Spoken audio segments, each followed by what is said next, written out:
ఆంధ్రప్రదేశ్ రాష్ట్ర ఖాదీ మరియు గ్రామీణ పరిశ్రమల బోర్డు సభ్యుడిగా జనసేన పార్టీ నాయకులు సిరంగు శ్రీనివాసరావు ప్రమాణ స్వీకారం చేశారు. ఈ సందర్భంగా ఆయనకు జనసేన పార్టీ నాయకులు, అభిమానులు, శ్రేయోభిలాషులు ఘనంగా సత్కరించారు. ఈ సందర్భంగా సిరంగు శ్రీనివాసరావు మాట్లాడుతూ ఈ పదవికి ఎంపిక కావడం తన జీవితంలో గొప్ప గౌరవంగా భావిస్తున్నానన్నారు. ఈ బాధ్యత తనపై నమ్మకంతో ఇచ్చిన కాకినాడ రూరల్ ఎమ్మెల్యే పంతం నానాజీకి హృదయపూర్వక కృతజ్ఞతలు తెలిపారు.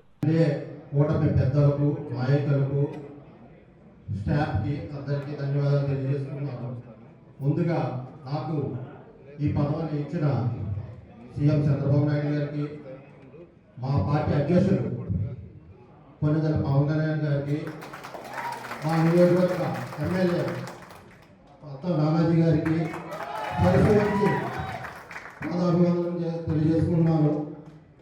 ఈ అవకాశం ఇచ్చిన నాకు చైర్మన్ గారికి ప్రత్యేక ధన్యవాదాలు తెలియజేసుకున్నాను. ఈ ఖాదీ బోర్డ్ పరిశ్రమలకు విలేజ్లో నిరుద్యోగ లేకుండా చేయాలన్న లక్ష్యంతో ఈ బోర్డు మా చైర్మన్ గారు, సిఇఓ గారు ఆదేశాల మేరకు మా బోర్డు సభ్యులందరూ కూడా చైర్మన్ గారి ఆదేశాల మేరకు ఇంటికి తీసుకెళ్తామని తెలియజేసుకుంటూ సెలవుచేసుకున్నాం.